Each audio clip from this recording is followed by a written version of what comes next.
Hola, vamos a ver hoy la curvatura de la función, ¿vale? Una función vista siempre a través del eje de coordenadas puede tener curvatura, ¿vale? Si esta es la función f de x, ¿vale? Bueno, pues fijáis, si nos vamos desplazando en el eje x de izquierda a derecha, pues veis cómo la función se curva hacia la derecha o se curva hacia la izquierda, es decir, no es una línea recta, no tiene por qué serlo, ¿vale? Esa es la curvatura de una función.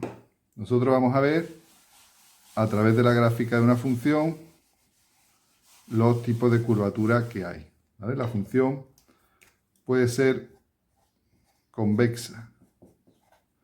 Convexa es que tiene esta forma, ¿vale? Cuidado porque en algunos libros anteriores al año 2000 lo puede venir al contrario, ¿vale? Es decir, que convexa es la otra manera. Esto para nosotros es una función convexa.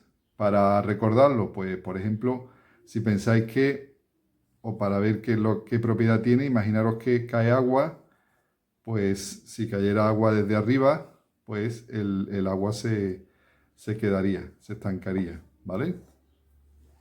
Entonces, eso sería una función convexa. Mientras que si la función es cóncava,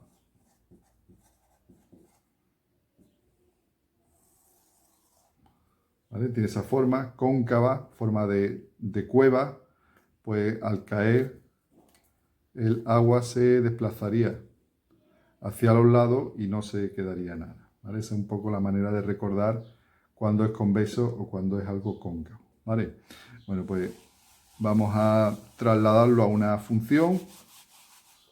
Vamos a ver esta función, por ejemplo, esta que tenéis aquí, ¿vale? La función 9.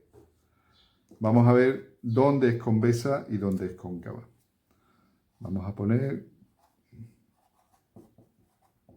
Esta función es convexa, bueno, pues como hemos dicho, más o menos, ¿vale? Porque esta gráfica de la función no cambia de cóncava a convexa en punto entero a veces. Si os fijáis, si me traslado por el eje x de izquierda a derecha, en el punto -3, la función alcanza un máximo, ¿vale? Pero la curvatura sigue siendo la misma, ¿vale? No confundamos el tener máximo o mínimo con un cambio de curvatura.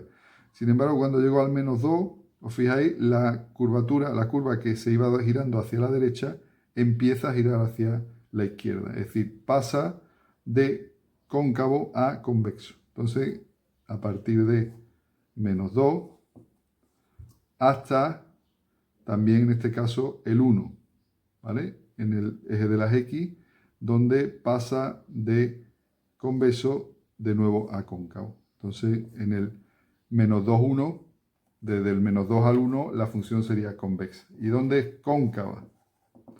Pues la función es cóncava en el resto, desde -infinito hasta, hemos dicho, hasta -2, la función tiene la forma cóncava, y desde el 1 hasta el más infinito, la función vuelve a ser cóncava, ¿vale? Bueno, ¿qué ocurre en el -2 y en el 1? Pues si os fijáis, ha habido un cambio de curvatura. Ha pasado de cóncavo a convexo y luego de convexo a cóncavo. Bueno, pues en estos puntos de la función decimos que son puntos de inflexión,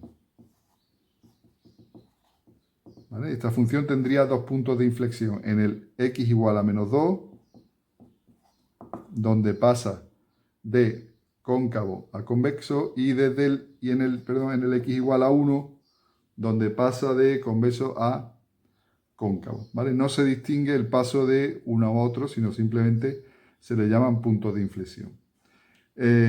Si os fijáis, los puntos de inflexión, la función continúa a través de ellos, no se rompe. Quiero decir que, como ocurría en los máximos y los mínimos, por ejemplo, esta función tiene un máximo en este punto, pero si ocurre esto, sigue teniendo un máximo en ese punto. Sin embargo, en la curvatura no pasa eso, ¿vale? Es decir, si la función pasa de ser cóncavo a ser convexo,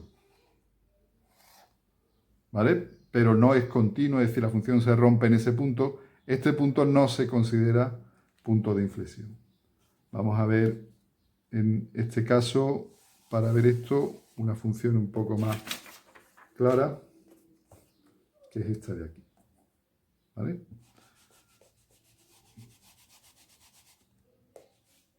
Venga, intentadlo vosotros primero y paráis el vídeo y ahora seguimos con el número 12. Venga, bueno, pues vamos a hacerlo.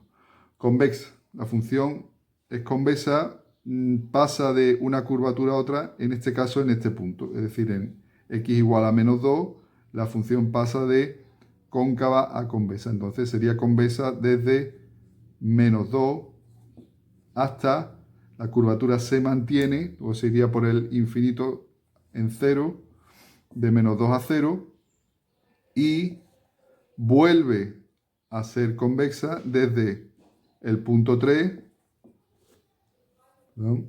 Desde el punto 3 hasta el más infinito. ¿Dónde es cóncava?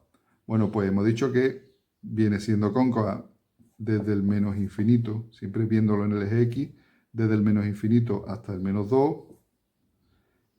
y luego desde el 0 otra vez comienza hasta el 3. ¿Vale? Si os fijáis, los intervalos de concavidad y convexidad van siempre abiertos, no hace falta cerrarlo, como nos pasa con el dominio o con el recorrido. Basta con poner abiertos los intervalos donde la función es cóncava o convexa. Punto de inflexión, bueno, pues la función cambia de curvatura aquí, en el x igual a menos 2, pasa de cóncava a convexa. En el x igual a 0, la función pasa de convexa a cóncava, pero ni siquiera lo toma, entonces no lo consideramos. Y de nuevo, en el punto 3, la función pasa de cóncava a convexa. Pero como no está el punto aquí, tampoco consideramos ese como punto de inflexión, ¿vale? Entonces, esta gráfica solamente tendría este punto de inflexión, ¿vale? Aquí termina la curvatura, no tiene nada más, simplemente ver los intervalos y identificar los puntos de inflexión, ¿vale? Venga, hasta luego.